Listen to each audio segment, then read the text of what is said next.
నమస్తే రమ్మగారు. నమస్తే జయ. రమ్మగారు, హ్మ్. కర్మానుబంధం, కర్మ ఫలితం ఇలా చెప్తూ ఉంటారు. మన కర్మని అనుసరించి అన్నీ జరుగుతూ ఉంటాయి కదండి. మంచైనా చెడైనా, మరణమైనా పుట్టుకైనా కదా. వీళ్ళ కర్మ వల్లే ఇలా జరిగిపోయింది అని కొన్ని సార్లు అనుకుంటాం. వీళ్ళ కర్మ ఎంత బాగుంది కాబట్టి ఇంత మంచి రెండు మాట్లాడేసుకుంటాం కదా. అయితే మరణించిన తరువాత కూడా ఈ కర్మ మన వెనకాలే వస్తుంది అంటారు కదండి. హ్మ్.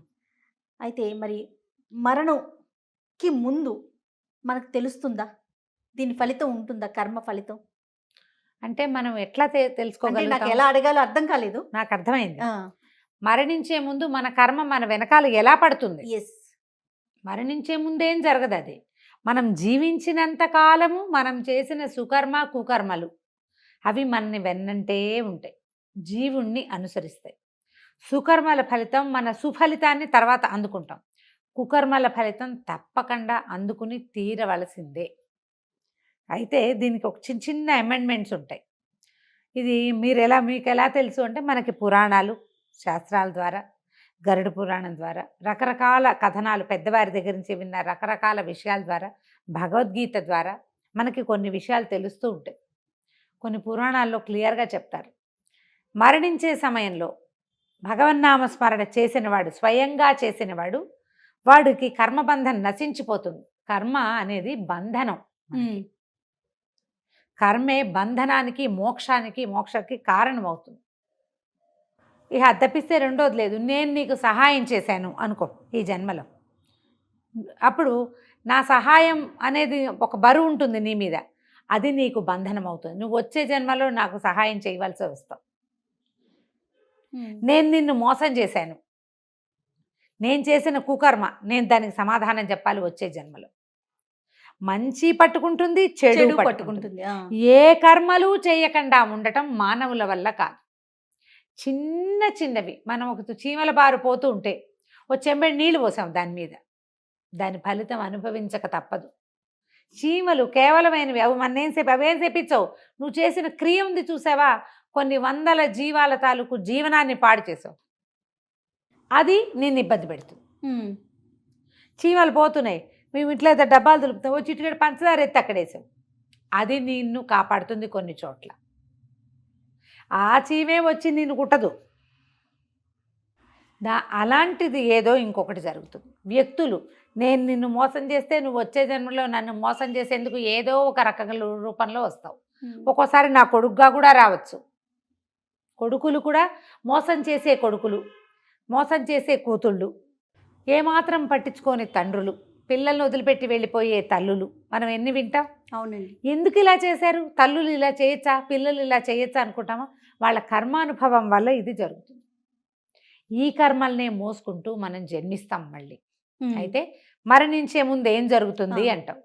మరణించే ముందు కనుక మన కర్మానుభవాన్ని పూర్తిగా నశింప చేసుకోవాలంటే, మనకి సాధారణ మరణాలు ఎలా వస్తాయి? నిద్రలో పోతారు కొంతమంది, బాత్రూంలో పోతారు, ఏదో పని చేస్తూ హార్ట్ అటాక్ వస్తుంది, లేదా అనారోగ్యంతో తీసుకుని అయ్యో అమ్మో కుయ్యో మొర్రో అని సాగదీస్తూ దుఃఖిస్తూ, దేవుడా ఎందుకు చేసావురా అని దేవుణ్ణి తిట్టిపోస్తూ, నన్ను మంచాన పడేసావురా, దుర్మార్గుడా, నువ్వు అసలు లేవురా అని భగవన్నామస్మరణ చేయవలసిన నోటితోటి భగవన్ నింద, దైవ నింద, దైవాపచారం చేస్తూ మరణిస్తారు. వాళ్ళ కర్మలు ఏముంటే వాళ్ళు మోసుకున్న కర్మలతో పాటు, ఆల్రెడీ చేసిన సుకర్మ కుకర్మలతో పాటు చేయకూడని దైవనింద చేసినందుకు అది కూడా వాళ్ళ వెన్నాడి వచ్చేస్తుంది.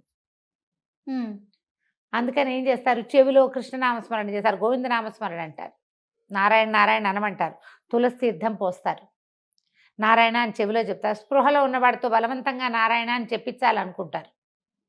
ఆ నారాయణ నామస్మరణ చేసిన వాడికి మరణకాలంలో నారాయణ స్వరూపాన్ని చూడగలిగిన వాడికి ఇక కర్మలు వాడిని బాధించవు.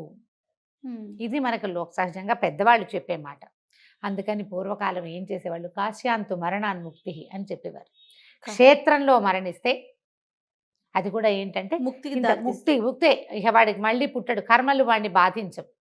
అందుకని కాశీలోకి వెళ్ళి అక్కడ ఏదో ఒక కృష్ణవరామ అనుకుంటూనో, పరమేశ్వర స్వామివారిని చూస్తూ, విశ్వనాథ స్వామిని చూస్తూ, విశ్వనాథుణ్ణి చూసినా, గంగా స్నానం చేసినా, అన్నపూర్ణాదేవిని చూసినా, ఎవరిని చూసినా, విశాలాక్షమ్మ వారిని చూసినా, అక్కడున్న ఏ గణపతినో ఏ ఆంజనేయ స్వామి దేవస్థానాన్ని చూసినా కూడా కాశీ లాంటి చోట మరణిస్తే ముక్తి. అలాగే మనకి చాలా క్షేత్రాలు ఉన్నాయి. దేవాలయ పరిసరాల్లో మరణించిన వాళ్ళకి ముక్తి, వాళ్ళని కర్మలు బాధించవు.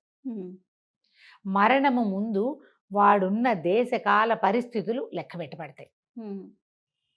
నువ్వు కృష్ణ రామ అనుకుంటూ పూజ చేసుకుంటూ, లేదా ప్రాణం పోతుంటే దేవుడా ఎక్కడున్నావు నాయన, నారాయణ నన్ను రక్షించు అని చెప్పుకుంటున్నావు. నిన్ను తీసుకెళ్ళటానికి యమభటులు రారు, నువ్వు మళ్ళీ పుట్టవు, నీ కర్మ నశించిపోయింది. మరణాసన్న సమయంలో మనం నామస్మరణ చేస్తే నశిస్తుంది కర్మ. మరణాసన్న సమయంలో మనం దైవ సాన్నిధ్యంలో ఉంటే అత్యద్భుతమైన క్షేత్రం కాశీయే చెప్తారు. చూడు, భారతదేశంలో ఎన్ని ఉన్నాయి, అష్టాదశ శక్తిపీఠాలు ఉన్నాయి, 12 జ్యోతిర్లింగాలు ఉన్నాయి, అవి పంచారామాలు ఉన్నాయి, 108 దివ్యక్షేత్రాలు ఉన్నాయి. ఎవరి స్వామి విష్ణువి అయినా దివ్య దేశాలు ఉన్నా కూడా ఒక్క కాశీకే చెప్పారు ఈ మాట. కాశీతోనే ఈ వాక్యం, కాశ్యాంతు మరణాన్ముక్తి, అక్కడ చచ్చిపోతే ముక్తి. అక్కడికి వెళ్ళటం, లేదా మనము మరణించే సమయంలో భగవన్నామ స్మరణ చేయటం. జ్ఞాపకం ఉండదు, బుద్ధి ఎప్పుడు మనకి దాని మీదకి వెళ్తుంది. నిత్యము నామస్మరణ చేసే అలవాటు ఉన్నవాడికి మరణాసన్న సమయంలో కూడా కాస్త నెప్పుడుతుంటే అయ్యో అనుకుంటే కృష్ణ రామ అంటాడు. అందుకని నామస్మరణ నేర్చుకోమని చెప్తారు. కలియందు నామస్మరణే మనకి ముక్తినిస్తుంది. ఎవడైతే ఈ మరణాసన సమయంలో ఇట్లాంటివి చేస్తాడో, దేవాలయ దర్శనం చేసి వచ్చాడు, ఇంటికి రాగానే మరణించాడు, వాడి బుద్ధిలో ఏది ఉంటుంది? దేవాలయం గురించి. అందుకని వృద్ధాప్యం, కొంత వయసు వచ్చాక, పెద్దవాళ్ళు అయ్యాక తప్పకుండా ఏదైనా పుణ్య దివ్య గ్రంథాలు చదవాలి, దివ్యక్షేత్రాలు దర్శనం చేయాలి. అవి చెప్పేది ఎందుకంటే నీ కర్మబంధాన్ని నువ్వే నశింపజేసుకోవటానికి. ఏ కర్మలు చేయకుండా ఉండగలగటం అనేది ఒక క్రియ ఉంది. తపస్సులు చేస్తారు వాళ్ళంతా, ఏమిటి మొత్తం ఇవన్నీ మానేస్తారు. సుకర్మ లేదు, కుకర్మ లేదు, కర్మని విడనాడుతారు పూర్తిగా. ఆ విడనాడగలగటం మన వల్ల అవుతుందా? అస్సలు సాధ్యం కాదు, మన వల్ల కాదు. శ్రద్ధగా భగవద్గీత చదివితే ఈ నేను చెప్పిన మాటలు నాకు అందులోంచి తెలిసినవి తెలుస్తాయి, మనకు అర్థమవుతుంది.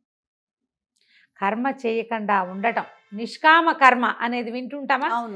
ఏ కోరిక లేకుండా భగవంతుడికి నమస్కారం చేయటం, ఏ సమాధానాన్ని ఆశించకుండా నమస్కారం చేయటం, ఏ ఫలితాన్ని ఆశించకుండా సహాయం చేయటం. చేశానని అనుకోని కూడా అనుకోకూడదు, వాడు అడిగాడు చేసావు అంతే.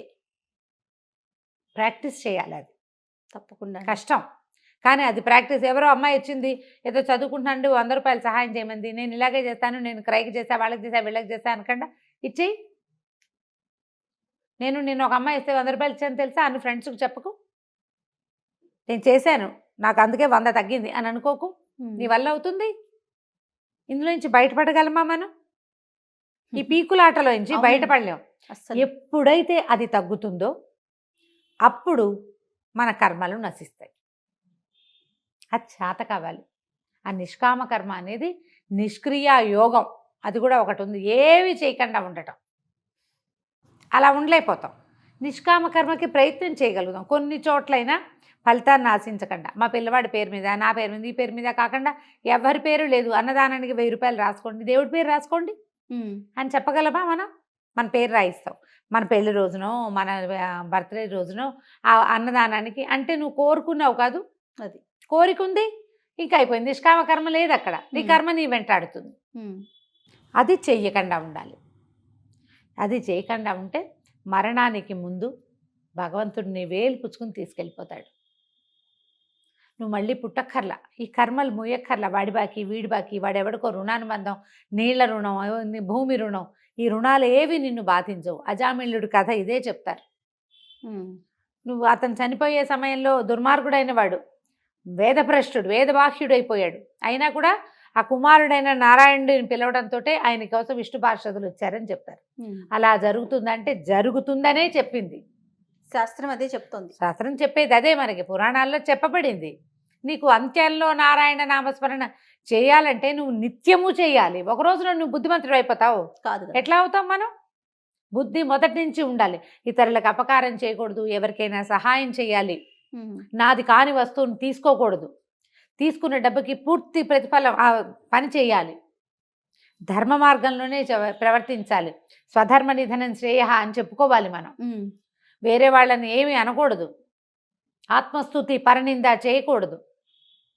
ఇవన్నీ ముందు నుంచి ప్రాక్టీస్ ఉంటే నీకు అప్పుడు సరిగ్గా వస్తుంది కదా. అంతే రమ్మగారు. ఆలోచించి ఇలా ప్లాన్ చేసుకోవాలి.